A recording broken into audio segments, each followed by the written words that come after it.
topic, the Madison Square Garden rally and the joke. Now, CNN has now learned from a Trump campaign advisor that they did flag and say no way to one joke by the comedian in which he was allegedly going to call Vice President Kamala Harris the C word, not communist, but the other C word.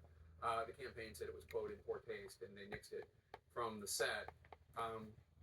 I don't understand. So they had a say over the set, or they didn't have a say? That's a really not helpful clarification at this point. Be like, oh, so that was the one that was most offensive to you.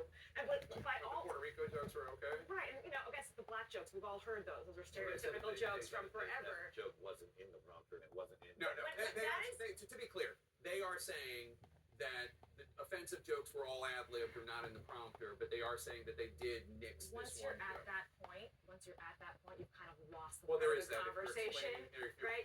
Not only explaining the joke, you're explaining what your big rally was all about. That ultimately, everything that was said on that stage was met with lots of applause and laughter. So there's clearly an audience for what many people do consider to be violent offensive. Did people like those jokes? I don't know.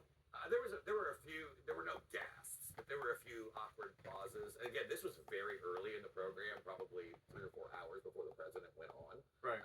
Or the former president. So the crowd was still filing in, and there was obviously people that were found some of it funny. There were some funny moments, but there was a couple of like double takes, like that kind of thing, that kind of moment.